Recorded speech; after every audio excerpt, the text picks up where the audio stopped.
Good afternoon, everyone. We want to start. And I would like to invite Professor Joseph Klafter, Tel Aviv University, President of Tel Aviv University.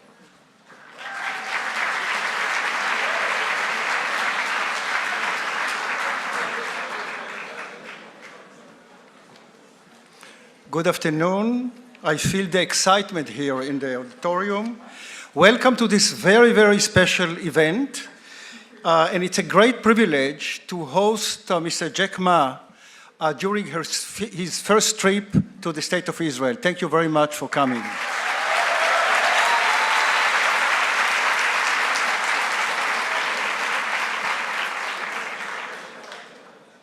We are very happy that Tel Aviv University students have a first-hand opportunity to hear a business visionary who has changed the world.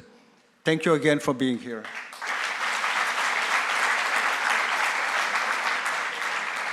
I told Mr. Jack Ma that the students of Tel Aviv University are the best crowd of students you will find in Israel.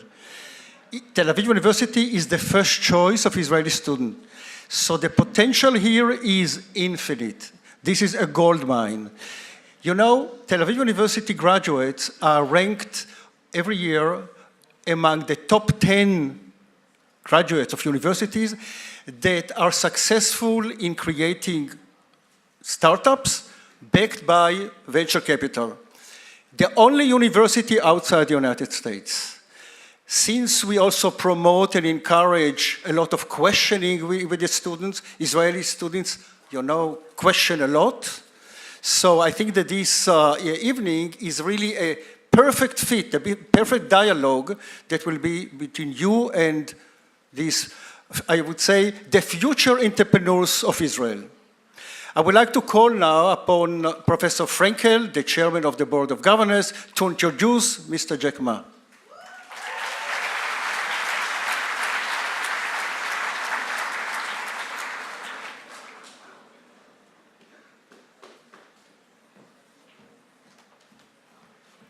Thank you very much, and welcome, everyone.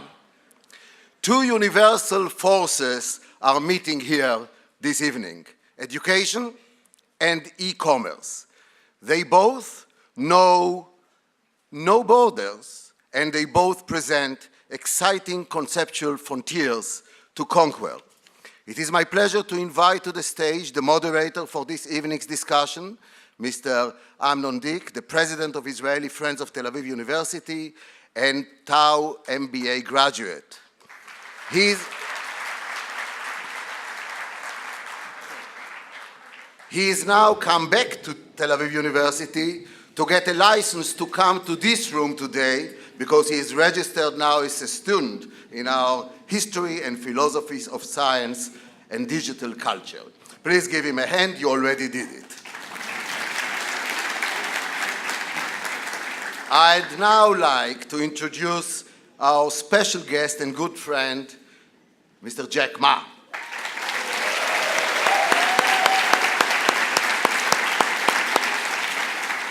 He's a lead founder and executive chairman of Alibaba Group, and after this event, he may decide to run for political office in Israel. He's a member of the foundation board of the World Economic Forum, a UN Sustainable Development Goals advocate, a special advisor to the United Nations Conference on Trade Development for Youth Entrepreneurship and Small Business. Jack graduated from Hanju Teachers Institute, and you will hear more about that, with a major in English language education. Having spent 6 years as a teacher, Jack is strongly influenced by his past career. You think he is a CEO? What is a CEO?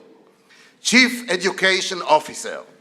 And that's exactly what he is. In 1995, Jack founded China's first online business directory, China Pages. 4 years later, he led a team to establish Alibaba.com with a goal of helping small and medium-sized enterprises.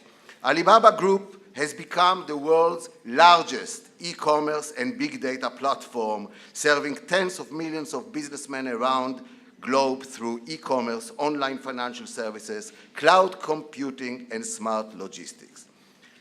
Let me just conclude this brief introduction to tell you that on our way here, and I will not tell you who invented it, because it will be an argument, a new branding concept came about. It is called Ali Tau. Tau stands for Tel Aviv University, Ali stands, you choose for what, so this is basically it. Please, Jack Ma, warm welcome.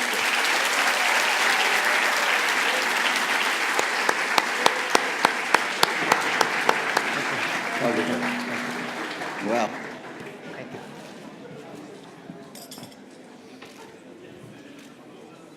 well, good evening, Mr. Ma. It is a great honor and pleasure for us all to have you here.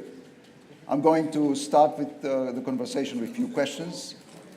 At the midst of the 90s, when you started your first internet ventures, the World Web was still at its inception, in its diapers.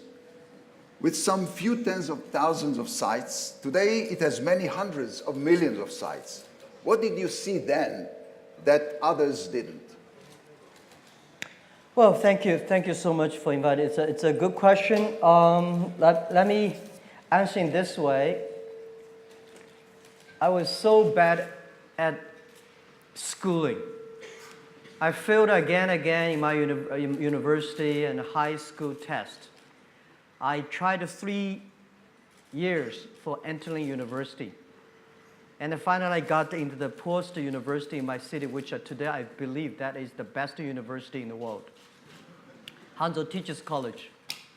So I never thought I would be a teacher. I hate to be a teacher in China. A boy to be a teacher, people look down upon you at that time. So for 4 years, every day I thought about is that what should I do if I graduate? I should not be a teacher, because when you're at teachers college, when you graduate, you have to be a teacher because the government paid the money. So when I graduated, I was assigned to teach in a university because our university was supposed to train middle school teachers. 500 graduate students, 500 students graduate. Only one of them can be assigned to the university. 499 go to the middle school. So I was the only one chosen to teach in the university. My president, he saw me at the gate and he said, "Jack, I know you will leave, but promise me in 5 years, teach in that university. Don't leave, just stay there." So I said, "Okay, President, I promise." When I joined that university, I did not know my pay was so bad. Less than $10 a month. And because I graduated from a very poor university, the other teachers, they all from Tsinghua, Beida, so I was looked down upon. But I promised for 5 years. So for 5 years, I've been teaching, I worked hard, and then I was elected by students the best teacher of the university. And then I said, okay, 5 years, I kept my promise. Number 6 year, I started to love to be a teacher. And then I thought, everything I taught my students are the things I learned from books. I should leave the school, spend 10, 15 years, get all the experience, and then go back to teach. Then I could be a good teacher. That was thinking. Then I went to the United States. They're still waiting for you. Yeah, so then I went to the United States. I found the internet. I just wanted to find a job at that time. I'm looking for a lot of jobs, all filled. People don't want me. They say, I know, even looking for a job in a hotel, they say, "Hey, you're not good looking enough." So I discovered the internet in Seattle, 1994 in December.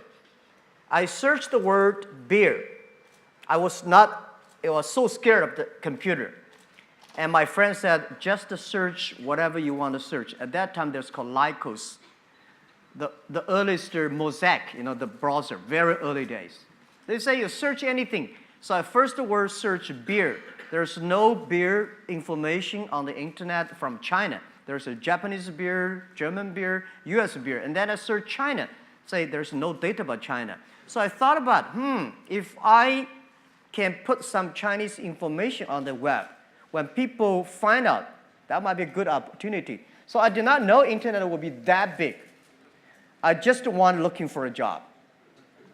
That was the original thinking. I wanted to leave the school, build up something. And when I found the internet, I think if I can put Chinese company information on the internet, let the other people to do it, this might be a good future. So we thought I have a great vision for the future at the beginning, just looking for a job, and I don't want to be a teacher. That was the thing.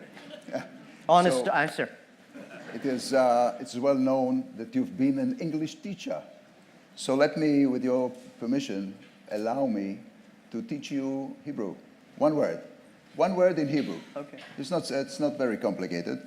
In Hebrew, when we want to say, it's a slang word, but we want to say something is doing really great or super okay, we say sababa. Sababa. Sababa. Sababa. Looks like Alibaba. Sababa. Exactly. That's now. Sababa. So one can say, and especially you, Alibaba is sababa. Thank you. Let's do it. Let's do it together. Yeah, Alibaba is sababa. You see. So Thank you. after you led the largest IPO in history, a few years ago, you are quoted as saying to investors that Alibaba would become the 5th economic entity in the world, following US, China, Europe, Japan. What was your vision to achieve that? Yeah, because I never thought we would be today. I never thought I would be today. I think for my, when I leave university, I thought just doing something, and 10, 20 years later, I can go back to teach. I never realized I can achieve that much. When we look back, today we have close to 70,000 excellent young people in my company. We have so much data, technology, inference, 700 million users. I think all the things does not belong to me. There must be something that somebody in the sky wants. Jack and your people should do something different. That was the thinking in the past 10 years always. But when our company went IPO, today we're like a $400 billion market cap. This does not belong to us. And why we succeed? Because we support the young people, we support the small, medium-sized companies, we support the women. And because of supporting these people, they succeed. So we believe, how can we last our success? We believe we should support more young people. We should support more SMEs. We should support more women. If they are successful, we will be successful. That was, because I believe one thing, when you have a cup of $2 or $3 million, that money belong to you. When you have $20 million, you have problems about money depreciation. You should buy this stock or that stock. When you have more than $100 million, $1 billion, that money does not belong to you. It's the social responsibility. If people trust you, ask you to manage the money better. So that was the thinking. And then we decided, we say, we should make an economy that is big enough with that economy, we can enable every young people, every small business, every woman, globally. They want a global buy, global sell, global deliver, global pay, and global travel with the technology we're giving. We can create 100 million jobs for the world. Today, we create 33 million jobs for China. We hope the 5th largest economy of the world, that digital economy, can enable 100 million jobs for the world. We can enable 2 billion population in the world. They can shop and buy everywhere. And we can create 10 million small business. They can be profitable through the internet. That was the vision. I don't know in my life can achieve that, but somebody will achieve it. If we continue to do it, if we cannot reach it in 10 years, why not 20 years? Why not 30 years? People should continue to do it, and someday, if somebody really reach that, we'll feel very proud.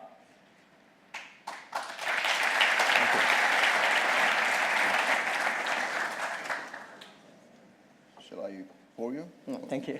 There's tea. By the way, there's fine. the tea you like is here Yeah, on the thank table. That's a good question. We are in Israel, the startup nation, and in Tel Aviv, ranked as the world's 5th most innovative city. You have encountered Israeli investors. Okay, it's a short visit. You've met a lot of startupists. You met business people. Could you relate to the Israeli business spirit or our position in the global tech arena? You mean Our position in the global tech arena? You know what? I will do it easier. Oh, yeah. Do you have any plans of a flag of Alibaba in Israel, in Tel Aviv? Absolutely.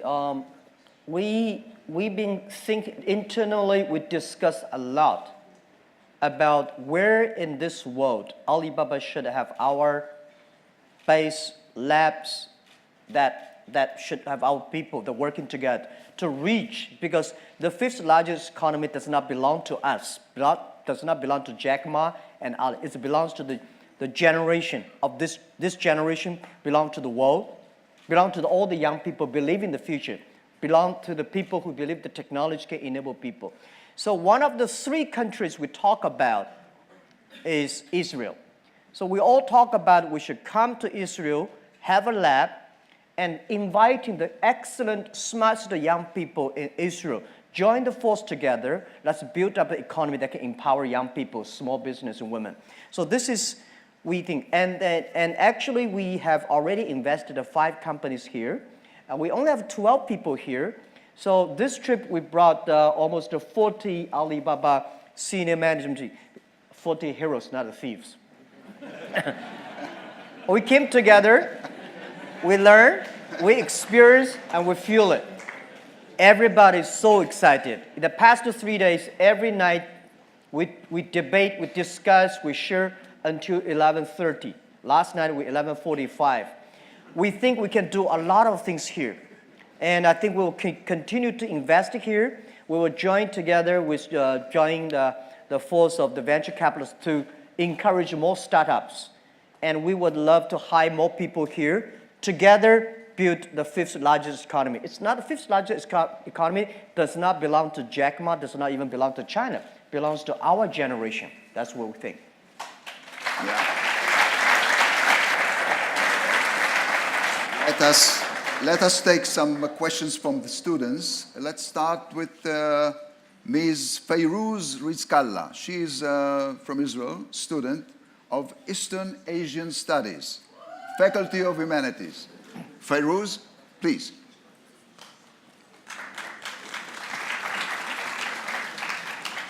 Hi, can you hear anything? No. Nope, okay.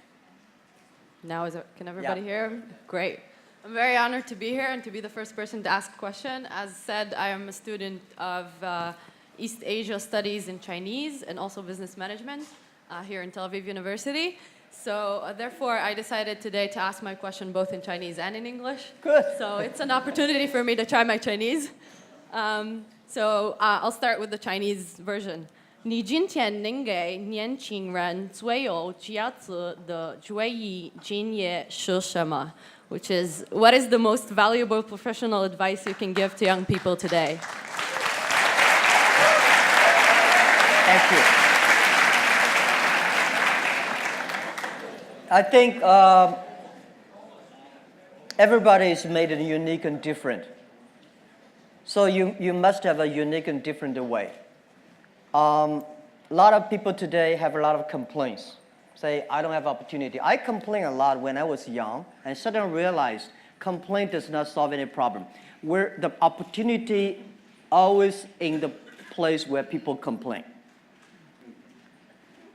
There are so many opportunities in the world, in this world, because there are so many complaints. If you can solve the complaint, one of the complaints, that's the opportunity.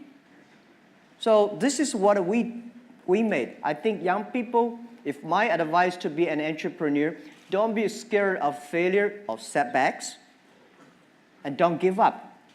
There are a lot of books written about Alibaba, about me, which I'm scared of. One day I was reading on on a plane. That's many years ago in the newspaper. I was reading a guy introducing a guy, very great. And finally, I think people are talking about me. No, that's not me.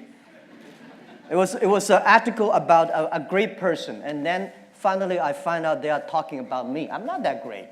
That's not me, right? I want to say is that if there's a book I want to write, it's Alibaba 1001 Mistakes. We came today to now. We made so many mistakes. People say, you are lucky. Yes, we are very lucky. We've been only 19 years to today's size. But we've gone through so many tough situations. We made so many mistakes that people cannot imagine. Probably 90 years, just like Israel. For 70 years, your country grew from nothing to today. You have gone through so many tough experiences. And that will make you different. That's what my advice.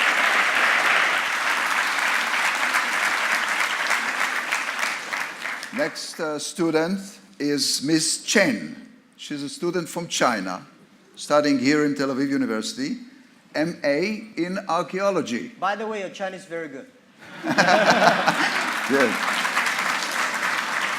Yeah. Miss Chen, please. Good evening, Mr. Ma. It's a great honor to have you here. And you know, Taobao means a lot for Chinese overseas students, especially in Israel. My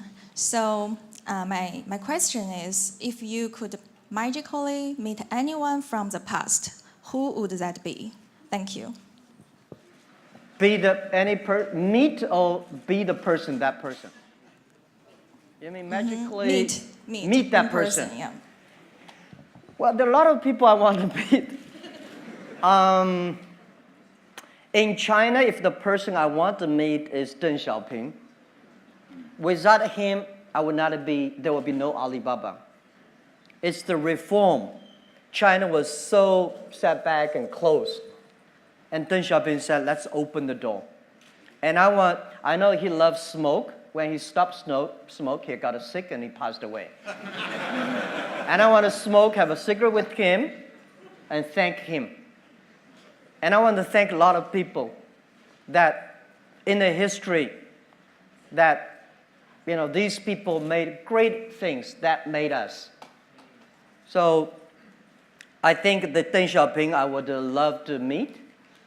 And also Albert Einstein, right? And I also love to talk to the famous Jewish, Karl Marx. You know, he influenced China and all of that. I want to know more about his real thinking behind it. Yeah, so I think in the history you can see a lot. I want to meet a lot of people. But today the good thing is by reading books you talk. But a lot of books I start to suspect because a lot of books about us, which is not true. Even if we are still surviving. I mean, so talking to the people is a great opportunity. Thank you.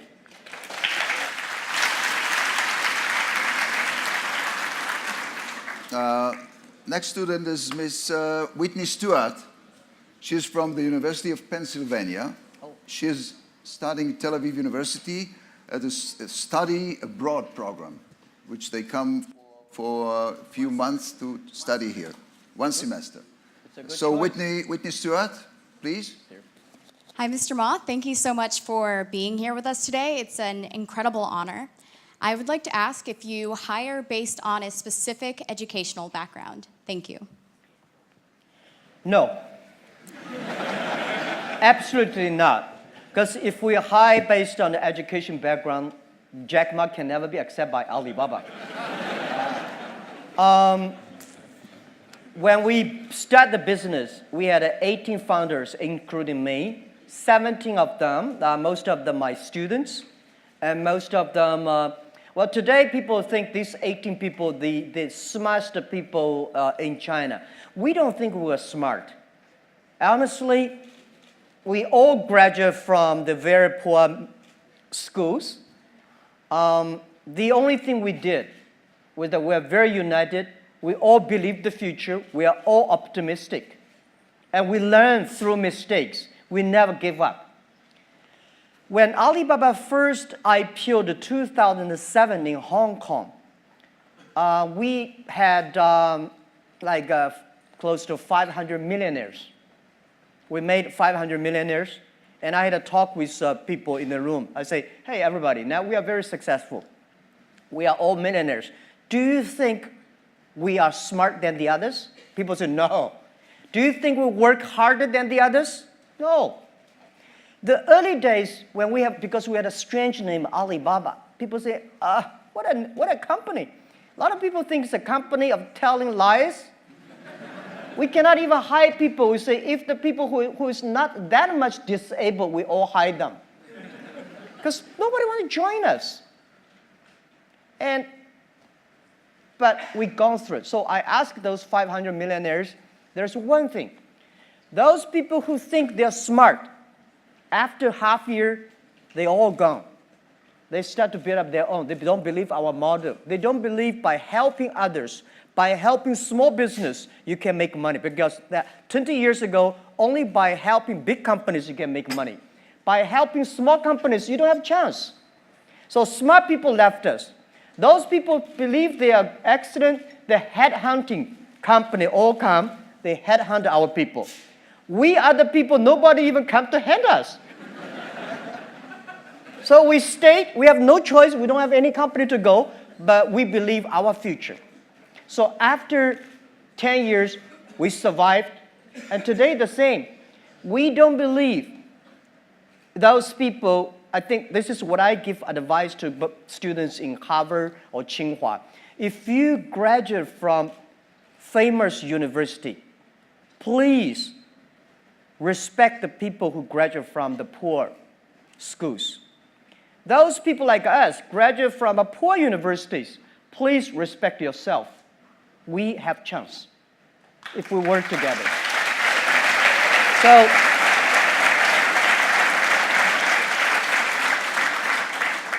of course, we would love to have great students from Tel Aviv, from Tsinghua, or Harvard. But the most important is that you find the people with the fighting spirit, learning spirit. And this is what we hire people for, not because which school you're from. Even to now, we said we would rather not having students from Beida and Tsinghua because we believe Beida, Tsinghua University should go to the small, medium-sized companies, not us.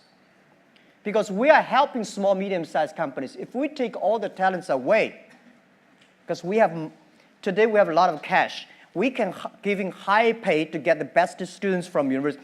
If the society is poor, no matter how strong you are, your company will be poor. So this is what we believe. They should go to SMEs, empower SMEs, and then we help together. That's what we believe.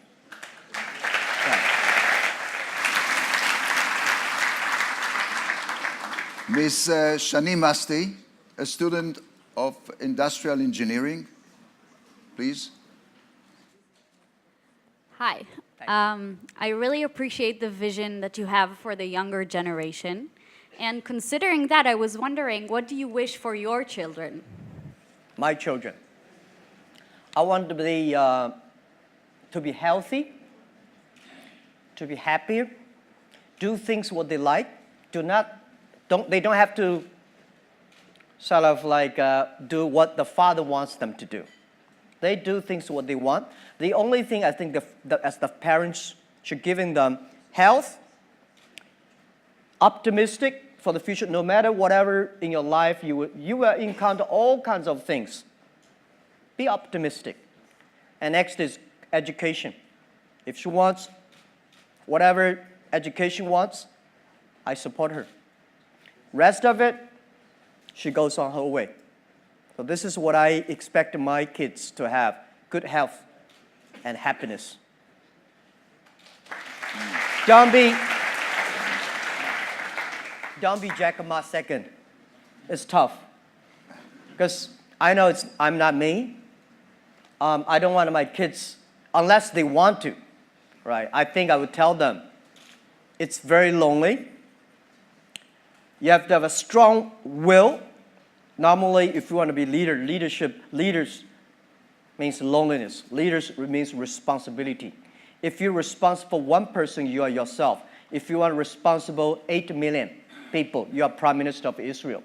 If you are responsible for 1.4 billion people, you are President Xi Jinping.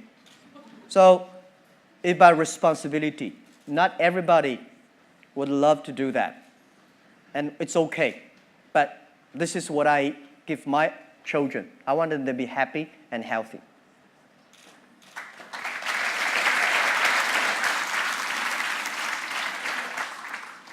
Mr. Elliot Ashkenazi from Belgium is a student of, listen to this, International Program for Conflict Resolutions and Mediation Studies. Mediation Studies of Social Sciences. Shalom, Mr. Ma. So I try, to teach you a second word in Hebrew now. So my question is like this. With all, the due respect I have for you, you have been rejected from Harvard 10 times. And you've proven that you don't necessarily need degrees from this, so-called famous university to succeed in life. So my question is, do you think that the entire educational system should be updated? Thank you very much. Absolutely. Absolutely. The education system needs to be upgraded. This is something that I worry about, and this is something that I'm going all around the world telling the government officers that my worry.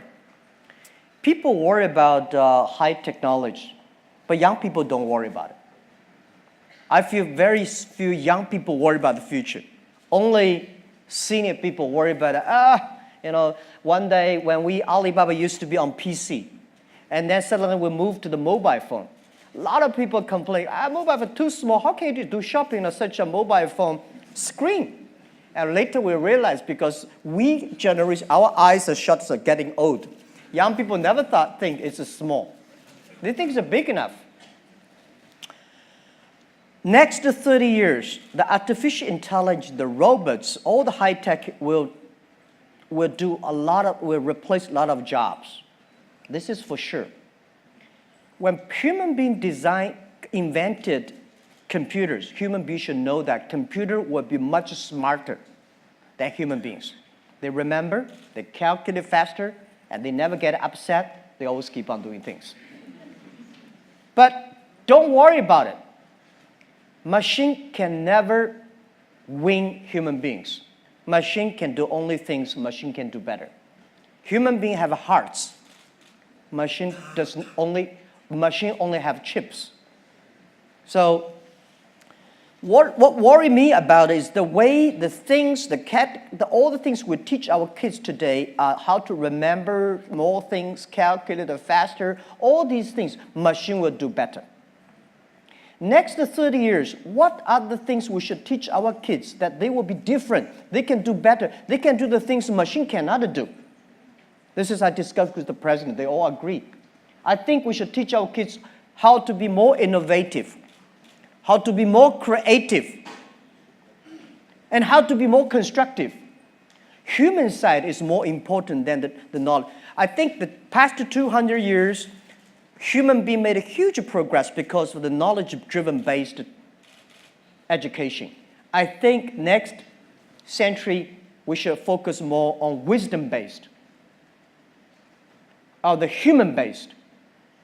So this is, I think, next 30 years, please pay special attention to the education system reform that our kids will never get disappointed because of the machine take a lot of jobs. There are a lot of jobs waiting for human beings.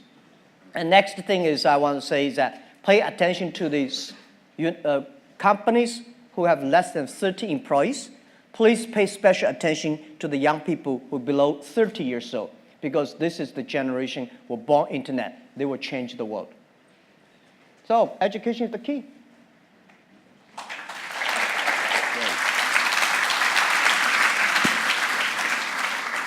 Next student is Yarden Shefi, student of accounting and business.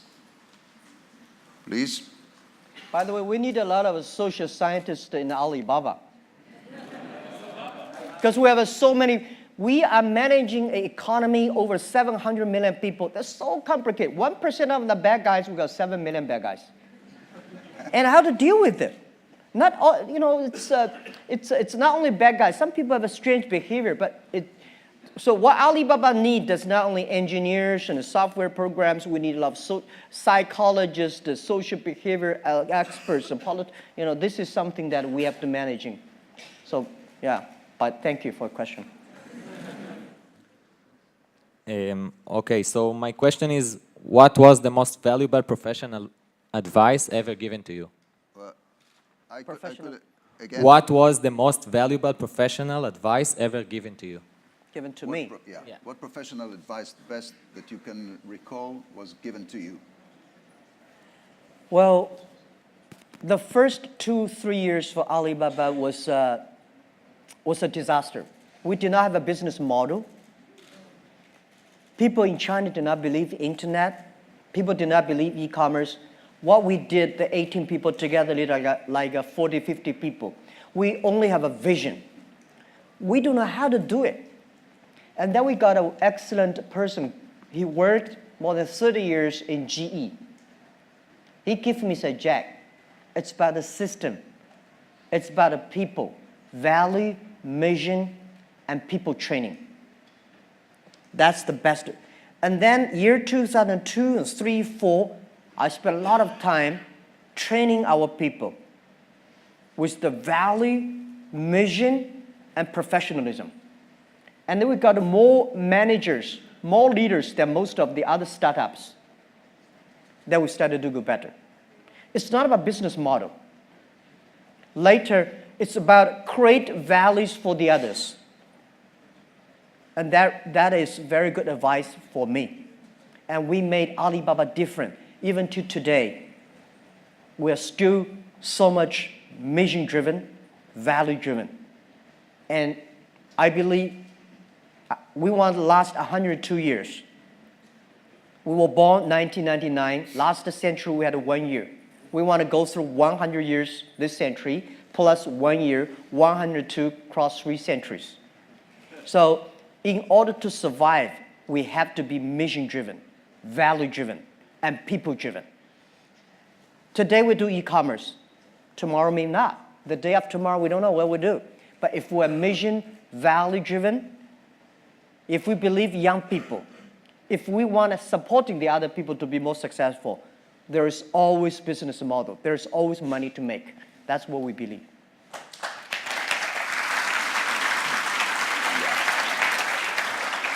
Next student is Mr. Mauricio Figuera from Mexico.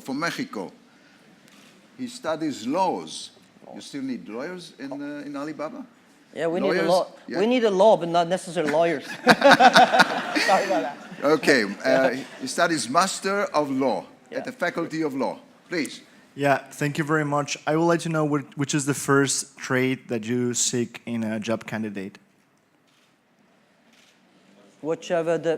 The first what quality. are you seeking in a job for a new candidate in a job? For a new job candidate, what are you looking for? Oh, what I'm looking for? Not Well, lawyers. He doesn't no. think about lawyers. Sorry, we do a lot. We have like 200 or 300 lawyers. When Alibaba was in my apartment, I never thought a company need a lawyer. I never thought Alibaba in the future will have like more than 3 lawyers. Today we probably have 300 lawyers. Well, we need a lot of jobs because today we are handling 700 million users. I think we are going to handling 2 billion people. There are so many things that we have never seen, never imagined before. There's a lot of jobs like data, cloud computing, AI, we call Alibaba Intelligence. And there are so many things, the machine learning, that we don't know. And I don't think today there is an expert of these things. Don't tell me somebody is the expert of e-commerce. Don't tell me somebody is the expert of internet. I tell you a story. 1996, I was invited to join a meeting in Beijing about internet. At that time, China was not even connected to the internet yet. So I went there, there's about 12 people in a room. They call themselves internet expert. I said, what? We got an internet expert. So they have a lot of worries. Oh, they worry this, worry that, and China should control internet, this. So after 20 years, I found all the things they worried never come out. All the things they did not worry all come out. There are a lot of experts of yesterday. There's no expert of future. The thing we do is we learn. So that's why you said what kind of job we need, what kind of candidates we're looking for. We're looking for every kinds of jobs. But the thing is that we hire you not because you are qualified. We hire you because you will be qualified if you learn together with us. So this is what Alibaba requests. We hire people. They're ready to learn. They're ready to take risks. They're ready to fail. And they're ready to suffer. And we believe maybe 15, 20 years later, they will be the expert of their own field of the history. That's what we think.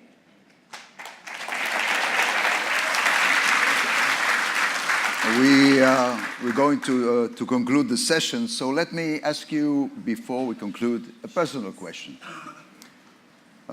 You being at the helm of a mega company is always stressful. We know that you sing, we know that you dance, we know that you're an expert and movie star in martial arts. That's all we know. But what do we don't know that you do only for yourself? To relax, to wind up. Tell us something that we don't know.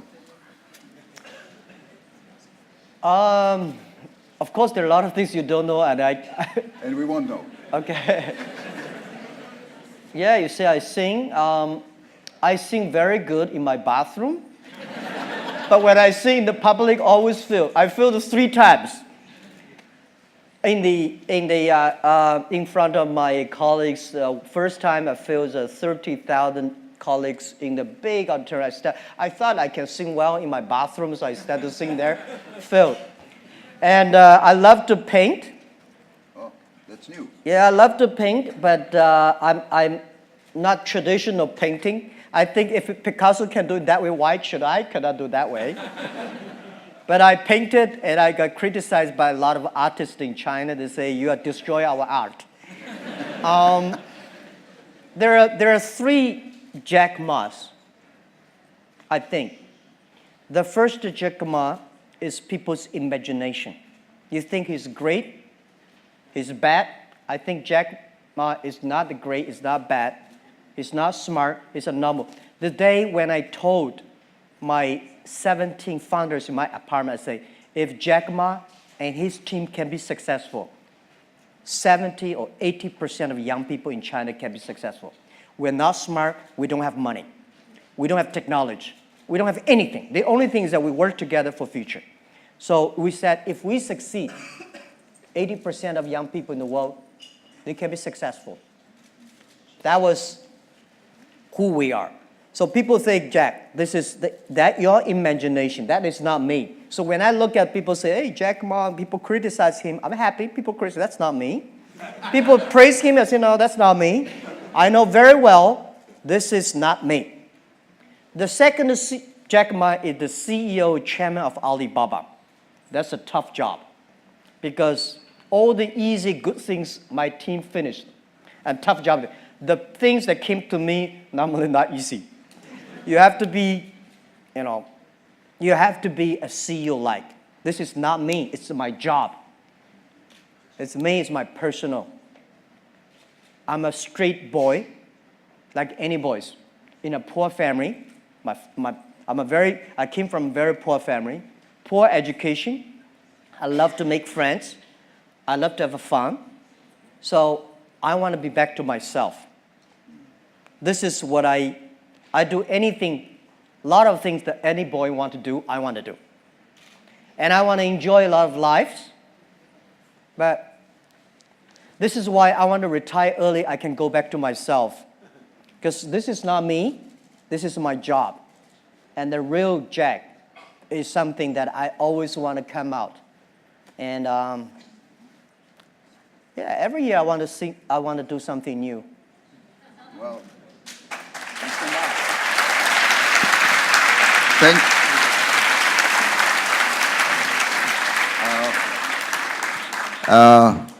I would like to thank Professor Frankel, Professor Klafter, Mr. Ma. It was inspiring and frank, I must tell you.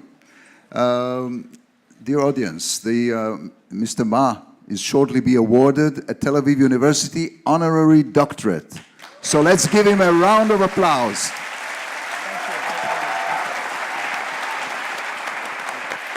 Thank you so much. Thank you. Wow. Really enjoyed it. You were very frank. Wow, look at them. Unbelievable. We did a few photo ops upstairs with your I don't know. I'm a soldier here. Thank you so much. I'm very, very honored. Thank you. We can do Alibaba Sababa again. Yeah, Alibaba Sababa. Let's do again. Let's do again. Alibaba is Sababa. Alibaba is Sababa. Thank you. Thank you. Thank you very much. Thank you. You want us to do a selfie? Okay, yeah. Let's do this. Okay. Oh, please, you're in the middle. Yeah. Okay. Like a selfie. You want to hold my camera, right? Yeah.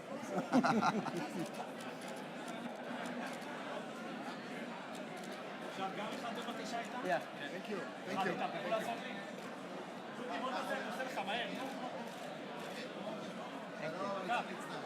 Okay.